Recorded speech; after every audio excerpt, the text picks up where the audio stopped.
there, it's Kevin with RogueDeckBuilder.com here with a spoiler video for the Ravnica Allegiance. If you're new to the channel, this is something I do with every set, that I give a more in-depth analysis of the spoilers, how I think they will affect the meta. I even give a little bit of market advice on these cards, or if they pair nicely with another card, kind of give you a heads up with what those cards, what I think the meta will shape out to be. Now, before we get this spoiler video started, however, I would like to draw attention to a fundraiser I've got going on. Long story short, I have a buddy.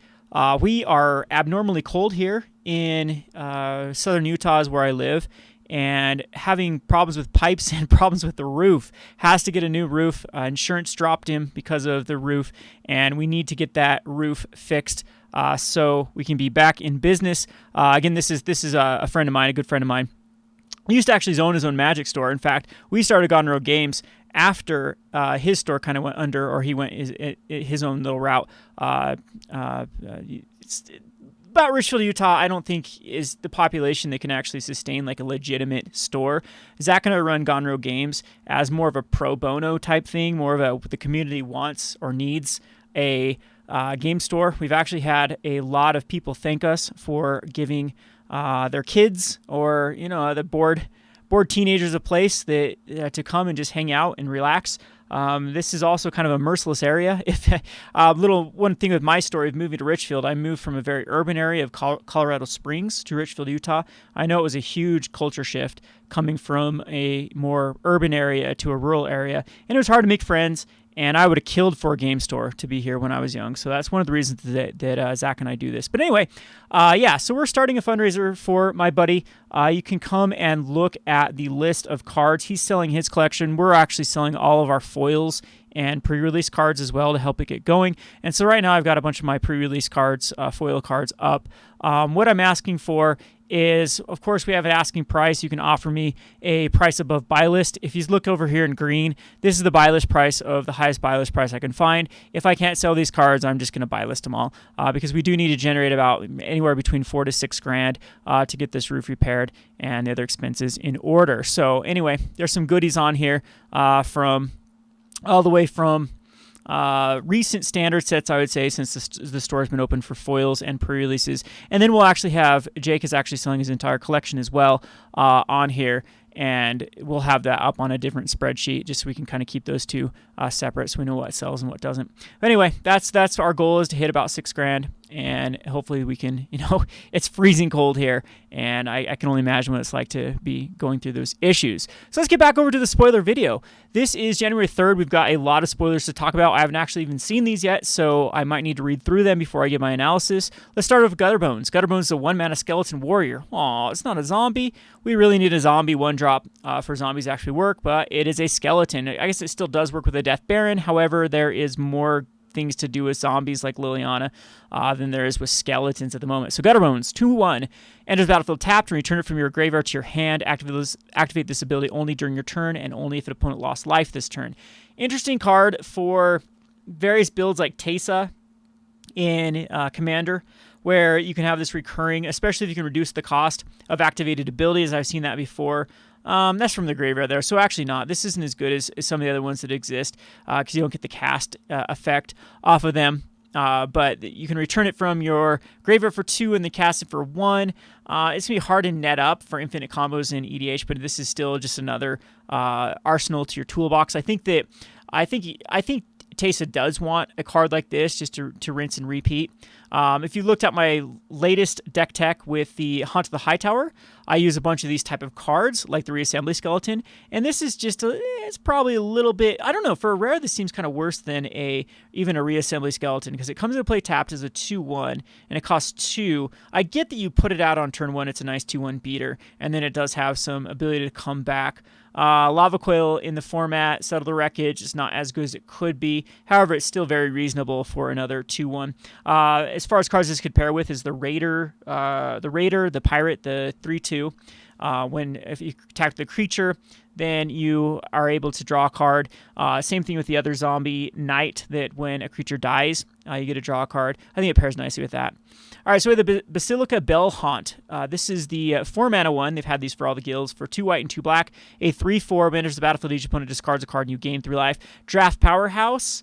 I don't know if it's going to be good enough in Standard. It's right on the verge because you're getting 2 abilities from this.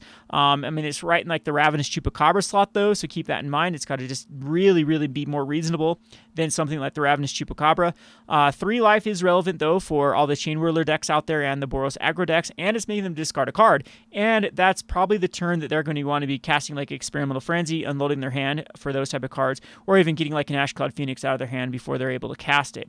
So it's reasonable. I do think it's constructed playable comparatively to the other ones. This one's probably the best one if you're comparing it to the Celestia or the Dimir or all those ones that were in this 4 mana slot. This one's the most playable. The 4 toughness is also relevant, yet not relevant. So it dodges Lightning Strike, but still dies to Lava Coil.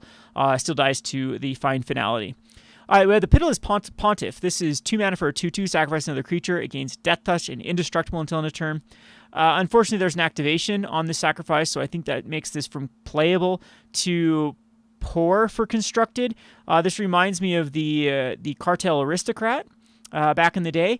However, the Cartel Aristocrat did not have that activated ability, and that is life or death for this type of card. So 2/2 with no other upside. Death Touch is nice, though. Indestructible is great by killing a vampire token like a Legion Landing token. Sure, this slot is very competitive in vampires, and I just don't think that it's going to really get there. I understand that Indestructible is really good in this format. That's why Adonto Vanguard sees so much play. However, this one, that activated ability has got me stuck there. All right, so this one we have to look up. This is a foreign language card. The Bellow of the Carnarium. All creatures get -2 until turn, and exile all creature cards from all graveyards were put there this turn. If a creature would die this turn, exile instead. Better than Golden Demise, yes. So I think this will be a strict upgrade to Golden Demise. Golden Demise, rarely you care about the Ascend. It was amazing in Draft, but in Limited, it's usually black control decks are using it as a sweeper. This is much better as a sweeper because it gets around cards that are already very relevant with getting a creature back, like the Haunted Visitors, I think is what it's called. What's the one out of the Boros card that leaves back a 1/1 Spirit, or the Guilds of Ravnica card. So it's already relevant for cards like that. It is relevant for Phoenix, Arclight Phoenix for sure, and it's relevant for some of these other cards that are going to be coming out of Orzhov that have the ability of bringing back a 1/1 Spirit when they die as well. So the Bellow of the Carnarium, I think, is going to be a great addition to Standard. It's much needed. Right, Arena 2, because this is going to have a little more implication than just going. It's good against Fine Fidelity too, because you can get Jadelight Rangers on 3/2, as well as the other Explore cards, the either 2/1 or 3/2, and then they're gone and dead, and they can't get back with Fine Finality. So I really like this card. One of the more powerful cards spoiled so far as impacting Standard. Golden Demise already sees play. This one's just a strict upgrade, in my opinion. Another one we're going to have to look up is Canonize to Consume. A 1 white and a black. 1 or a white and a black for exile target creature from a graveyard, draw a card, so a nice little cantrip. More Phoenix hate, of course. And Consume, target player sacrifices a creature with the greatest power among creatures they control, and you gain life equal to that creature's power. So where I see this seeing play in Standard is definitely for the Phoenix deck. If you can get a Phoenix, gets around its sacrifices, also Carnage Tyrant too. This card's incredibly good. Other than sorcery speed on the sacrifice, why? I don't know. Still okay. It's still good to. You still have to wipe your opponent's board to get the Carnage Tyrant. It's great though versus Drakes. Incredibly good versus Drakes because you're going to be gaining a ton of life off that Drake that gets sacrificed. It's still another way to get around Niv Mizzet to make them sacrifice it.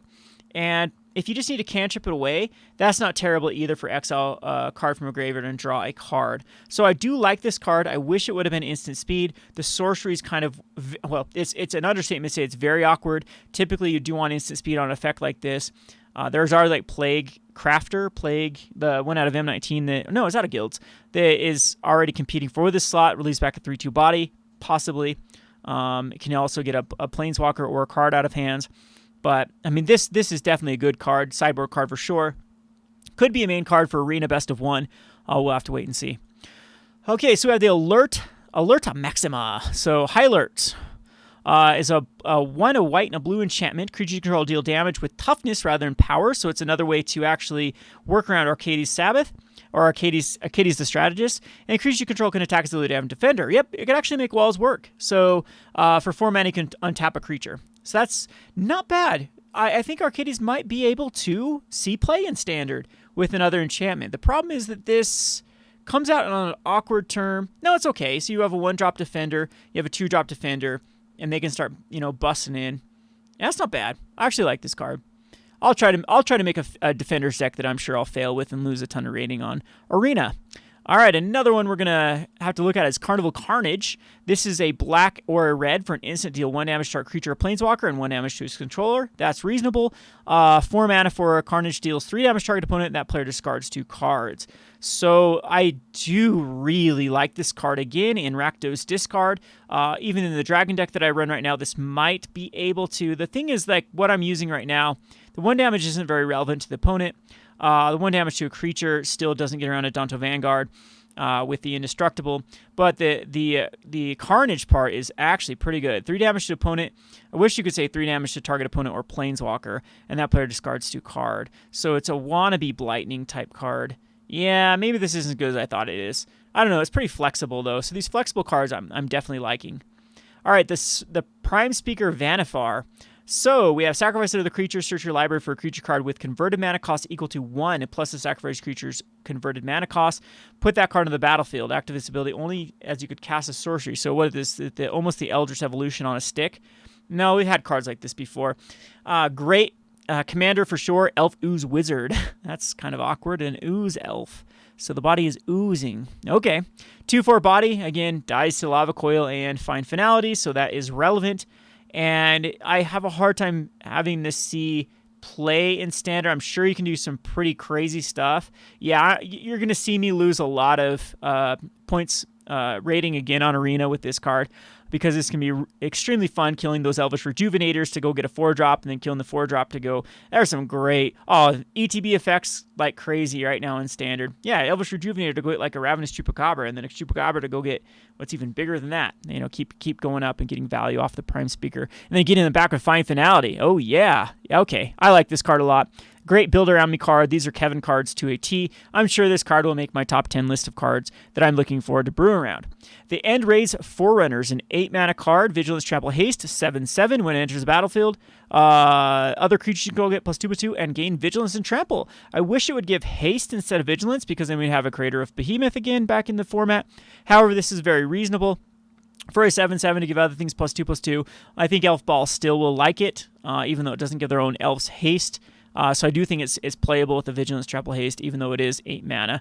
This is also something that can be cheated in or reanimated, and there are some decent reanimator cards already, and I'm sure Orzhov will give more to the mix. The Pestilence Spirit. This is 3 mana for a 3/2 Death Touch. Instant sorcery spells you control have Death Touch. It's kind of cool to have Death Touch off of your Lightning Strikes and your Shocks. So black doesn't really have instances that do damage at the moment. Yeah, I can't think of them. Spirit might be relevant. Who knows? Menace Death Touch is really valuable at this rate. Yeah. And then the black sweepers don't do damage either. Ritual Soot, both of the -2, -2. So it's weird that you need to pair it with another card. It's not even bad with even like Deafening Clarion type stuff. Or it hits itself though with the Death Touch if it's a sweeper type effect. You have dinosaurs that no, that's just dinosaurs themselves. They won't get Death Touch. So you have the pirate, the non-pirate spell. That's kind of interesting. You can give the 2 damage each non-pirate creature. That could be a one-sided board wipe. But yeah, I don't know. It's probably just good in a Rakdos burn type strategy to then not need to run Lava Coil as much, because you can take care of any Lyras or Aurelias and no problem. Rakdos the Showstopper. 6 mana for a 6/6, so we are getting Rakdos again. Flying Trample. When Rakdos the Showstopper enters the battlefield, flip coins. No, flipping coins. I hate flipping coins. It's just a pet peeve of mine. For each creature that isn't a demon, devil, or imp, destroy each creature whose coin comes up tails. So on a good day, it's above 50%. On a bad day, it's below 50%. It doesn't hit your own stuff that are demon, devils, and or imps. There's not a lot of them at the moment, though, in the format. So, I don't know. Pretty lackluster Mythic for a 6/6. Probably going to be coming out of the guild kits. This will be the one that's on the front of the box. Wilderness Reclamation, 4 mana. At the beginning of your end step, untap all lands you control. Yeah, EDH is going to have fun with this garbage. You're going to have some pretty crazy stuff. It's also not bad for the Teferi Fog deck. I don't know if Teferi Fog deck, if this will just replace the because you can stack this with Teferi as well. That's pretty silly. It's pretty silly to go Wilderness Reclamation and then the draw 2 spell, instant speed after that. And I don't know. I wish at the beginning of your end step, so yeah, you still get to activate your lands after that. That's kind of one of the problems with Teferi is how it reads as well, that you don't untap at the end of your end step, at the beginning of your end step, so you can still respond to stuff. That allows you to ramp out the Nexus of Fate. So this should be interesting with Nexus, for sure. And I think there's some other decks that could definitely utilize it. I'm thinking the big dumb dinosaur too that has the activated abilities that you can cast it, then untap all your lands, then cast, then untap all your lands again.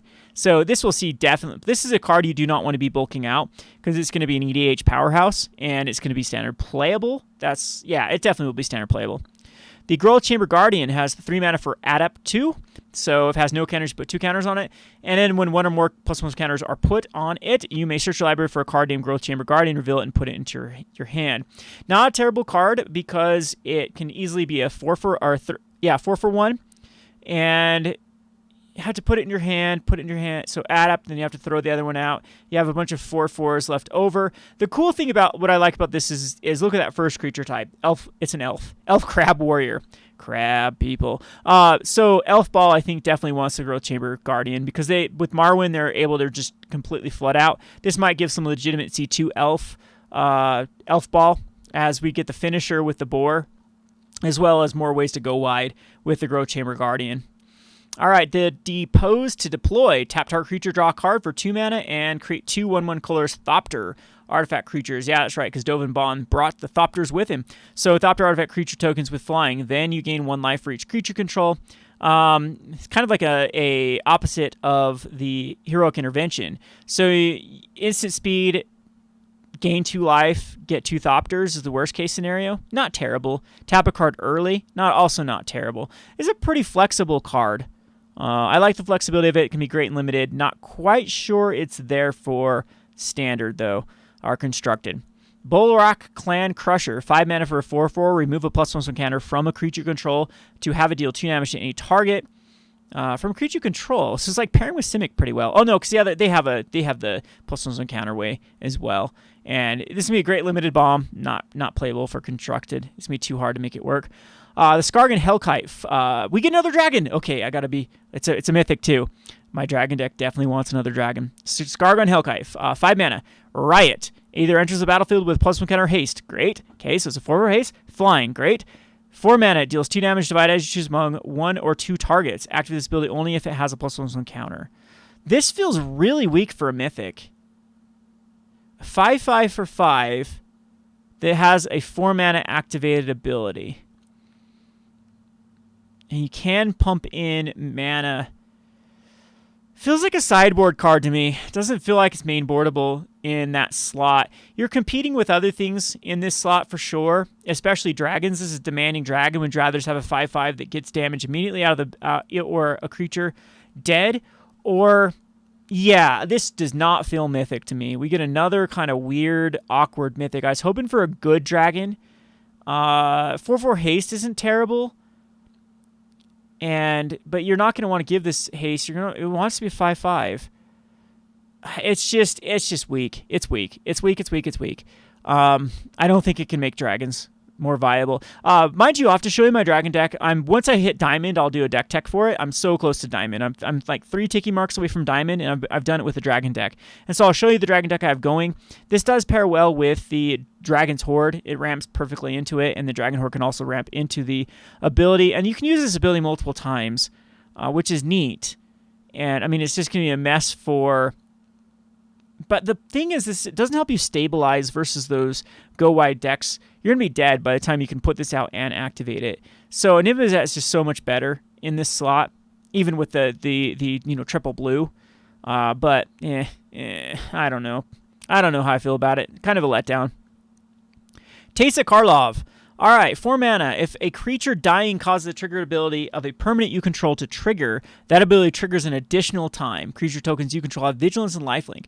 I really like this card. This is a neat little card with dying effects. It's definitely going to make me look at an EDH. I run Taysot Orzhov Scion pretty religiously in EDH, and there's a lot of die effects, and there's a lot of sacrifice effects. So this is going to be very neat. I'm trying to think of cards right now in Standard that have a lot of die effects, like Doom Dissenter. You get 2 zombies, for example. The Zombie Knight. Why can't I ever think of the Midnight Guard? I think is what it's called. You draw 2 cards and lose 2 life. Yeah. And there's other things. I'm not thinking of too many off the top of my head with die effects. So the Phoenix, you get 2 0/1 tokens. That one's kind of fun. You get back another Phoenix that's gone to the graveyard. The Rekindling Phoenix. That's kind of cool. Yeah, it's definitely a neat card. 2/4 Lava Coil still gets rid of it. So does the Fine Finality. The Spawn of Mayhem. All right, so we have another demon of the mythic variety of a 4 mana costing one. Flying Trample 4/4. Okay, so this is already playable unless it's got a huge downside. So the Spectacle is you can cast this card if an opponent lost life this turn. At the beginning of your upkeep, Spawn of Mayhem deals 1 damage to each player. Then if you have 10 or less life, put a +1 counter on it. So that's a good enabler to deal damage to be able to help future Spectacles. This is a solid card. 4/4 for 4. Flying Trample. The thing is, like, undercosted cards in black are a little bit better than other colors because you can protect, or you can wipe your opponent's boards very, very easily. This additional damage kind of makes it like a 5/4 per turn.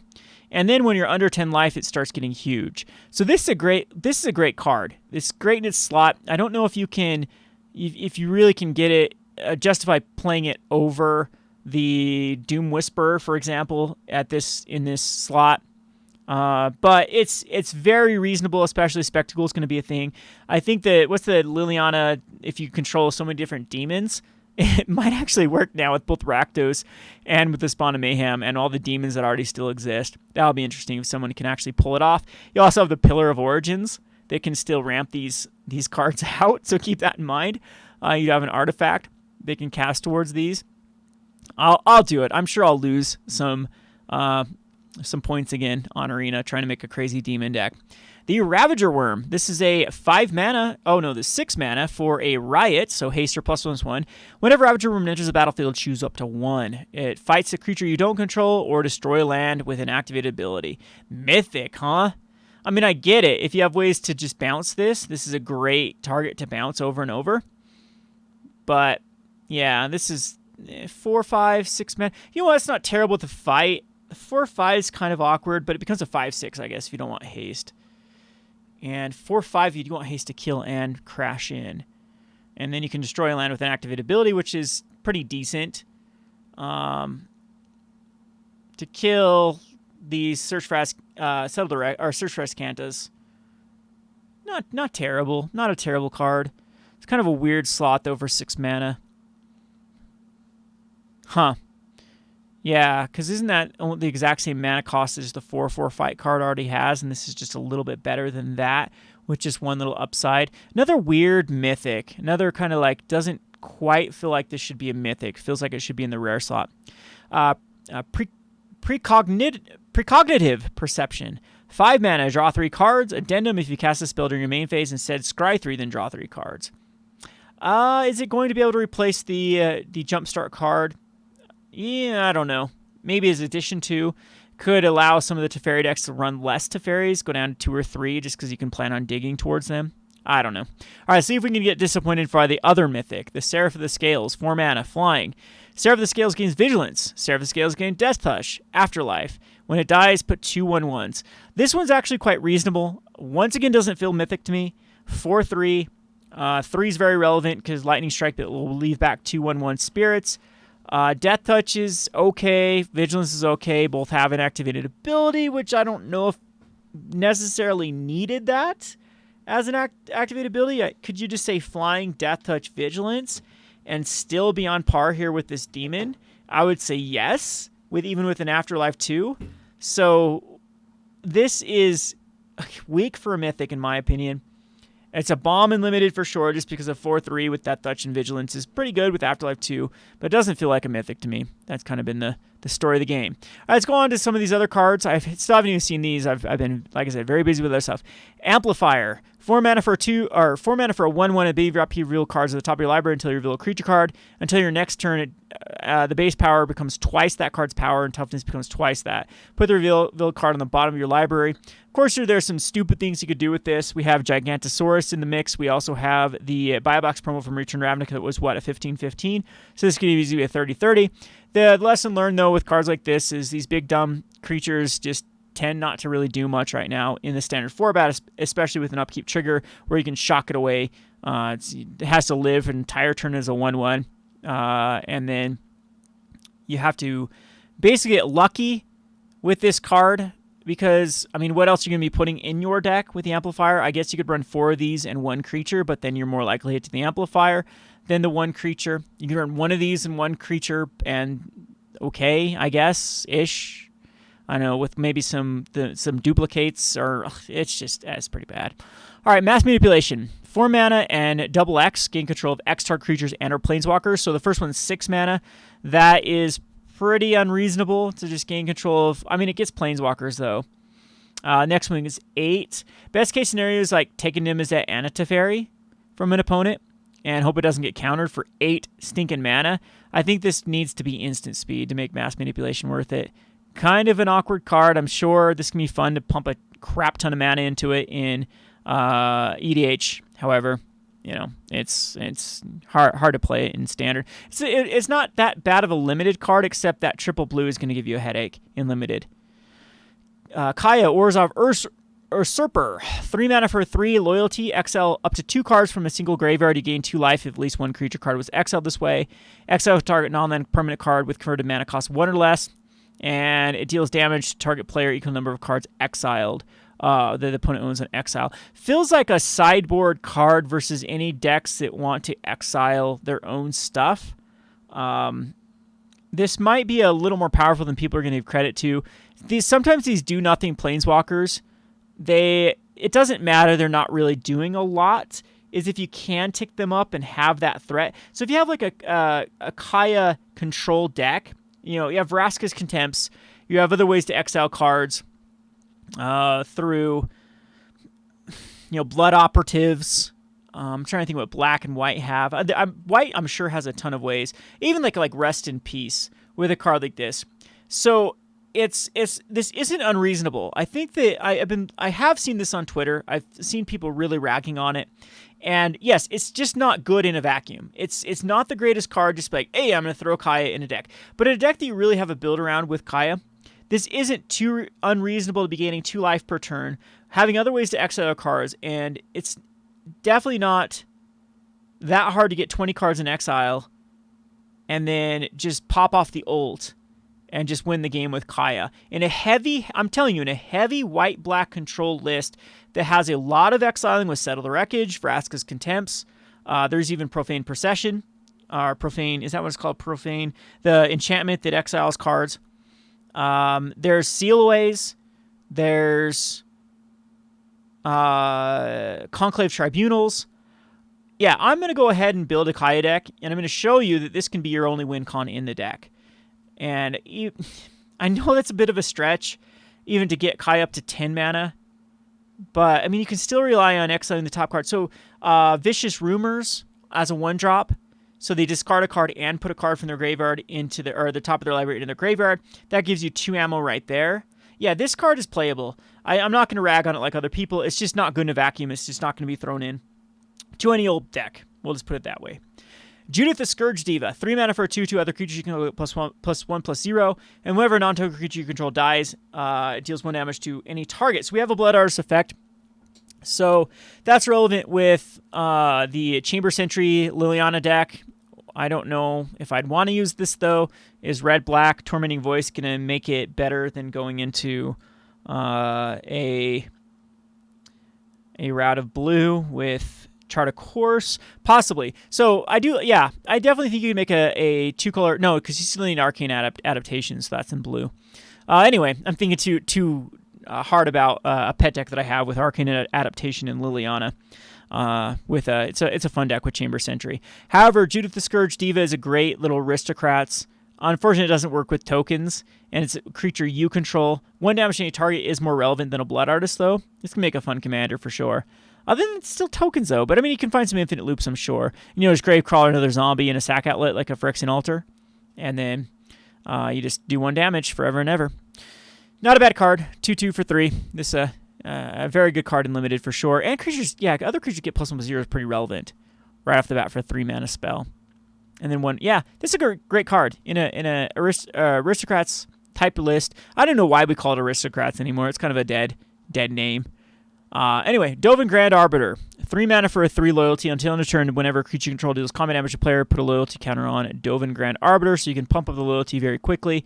You create a 1/1 Thopter and gain a life. It can protect itself kind of and leave back a 2 loyalty. Pretty bad there with the -1. Look at the top 10 cards of your library, put 3 of them in your hand and the rest on the bottom of your library. So where I like Dovan is if you can go wide pretty quickly. Unfortunately, there's not a blue 2-drop or a white 2-drop that puts out multiple creatures, is there? Like Legion's Landing into, I'm seeing Sapling Migration. I mean, it's not hard to go 3 colors at this point. Martial Multitudes type stuff. You start +1ing, you get the loyalty. So it's like every other turn you can draw 3. You can look at the top 10 cards and put 3 of them. It's not terribly unreasonable, but other cards that have existed like this in the past, these 3-mana Planeswalkers that don't really impact the board a lot, and they're usually, especially in these color combinations, they usually don't see play. Hydroid Krasis. We have a 2-mana and X. When you cast a spell, you gain X life and draw half X cards and gain. Okay, so when you cast a spell, you gain half X life and draw half X cards round down each time.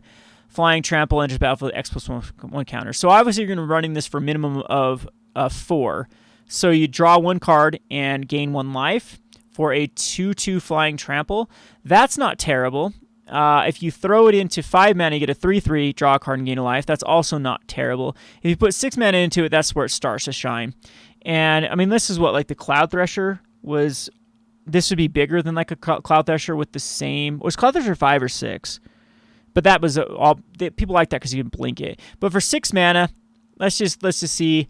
So you get a 4/4 for 6 mana for drawing 2 cards and gaining 2 life. That's not horrid. It's not horrid. Again, this is another card that doesn't feel like a mythic to me though. Deputy of Detention. 3 mana for a 1/3 that does Detention Sphere. So when it enters the battlefield, you exile all non-land permanents of the same name until it leaves the battlefield. Great card. Will see play. Interesting in a Wizards type shell. You have like now blue-white Wizards, like a Taxes type version of Wizards. Allows you to exclusionary mage stuff, exile stuff. So you can literally tempo out. So another like Curious Obsession type deck.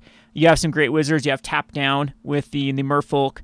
You have another one that can protect it with the Pirate Wizard that can sacrifice to protect it.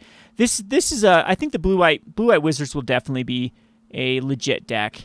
And because you don't really, if you ever played the mono blue version of it, you don't really need to be dishing off a lot of damage per turn. You just drop that 1-drop or that, and then put a Curious Obsession on it, and then you just control the board from then on out. And this is another card that just controls the board from then on out.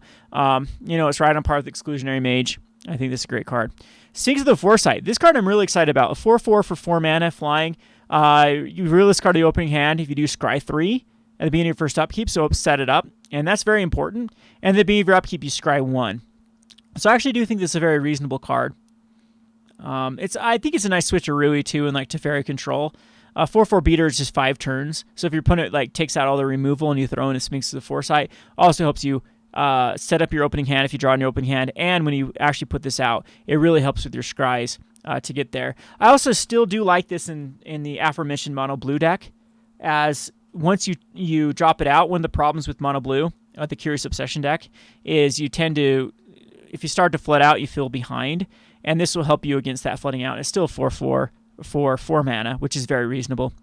Biomancer's Familiar. 2 mana for 2/2 activate abilities of creatures you control cost 2 less to activate. This effect can't reduce the amount of mana. An ability costs to activate less than 1 mana, so you can't be searching up slivers for free. The next time target creature adapts this turn, it adapts as though it had no +1 counters on it, so you can just continue to adapt that card. It's kind of cool. And you can get those activated abilities down. I'm pretty sure there's going to be some degenerate things in Commander that people are going to find what you can do with it, because that's what Training Grounds does, and Training Grounds already does some very degenerate stuff. All right, we got all the lands and the lockets and the gates.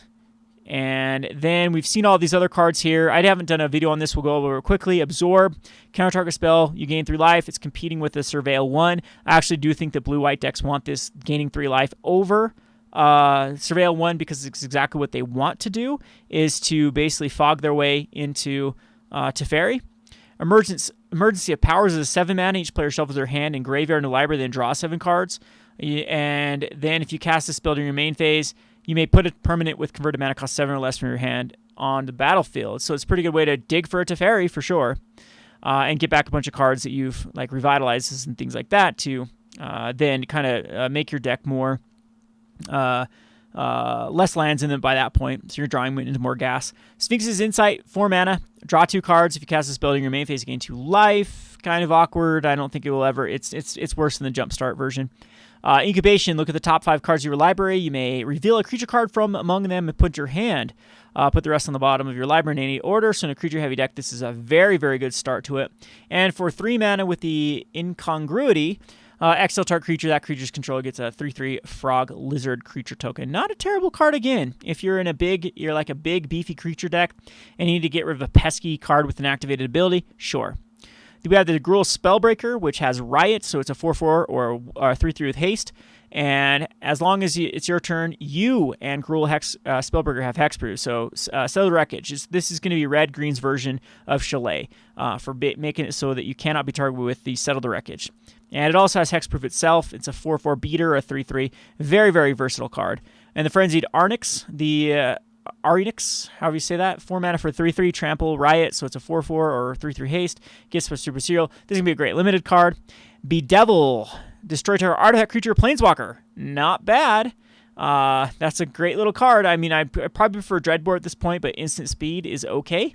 And it's more versatile than a Hero's Downfall.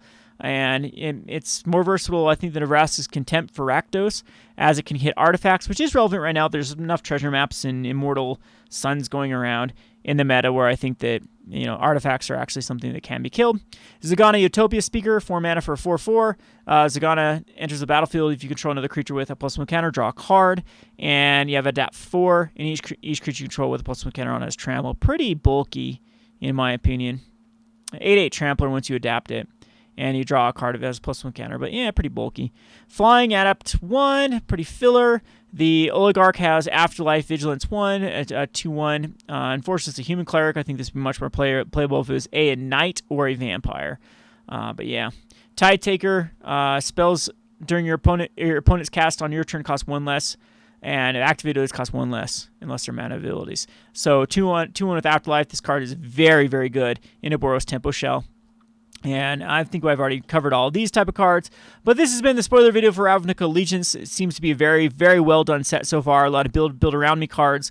Most of these cards do look like they're going to impact Standard, which is good news, because we definitely need some new blood in Standard. And nothing seems like over the top. So should bring some. I mean, the Shocklands are going to really, really push Teferi decks of having perfect mana. I'm a little bit worried about that. However, though, these other decks that like Orzhov, Rakdos, Simic, all of them are not seeing play at the moment due to one. They're perfectly okay as is. They just need one thing. They need Shocklands to be fast, because you cannot be running. It's just don't have enough lands to guarantee that you have both sources on time, and to be able to even like splash into cards like for example, Rakdos has a very tough time running something like the Goblin Chain Whirler in it at this moment, because its Goblin Chain Whirler on average will only come out till on turn 4. When we get these lands, you can actually get Goblin Chain Whirler out on time. Anyway, hope you enjoyed this video. Want me to give some exposure back to this list. I'll be updating it. I'll put a link in the description below where you can come check these out. We'd highly, highly appreciate it. Like I said, we need to get to about $6,000, and then we'll be good to go. And like I said, I hate e-begging and things like that. So we're asking between the buy list price and TCG market price for the kind of fundraiser. So if you're planning on buying any of these cards from TCG market, you're gonna get a cheaper price from this. Just ask you to send the PayPal friends and family to my email address, roguedeckbuilder@gmail.com. And I mean, email me first, roguedeckbuilder@gmail.com with cards you want, and then we'll put together a package. I'll do free shipping if it's over something like $20, but if it's under $20, I'd ask if you just handle the shipping, especially if you want it tracked, as this is supposed to be going towards as much profit as humanly possible. And so you scratch my back, I'll scratch your back, and hopefully we can get my buddy a new roof. Anyway, this has been Kevin with Rogue Deck Builder. Thanks for watching.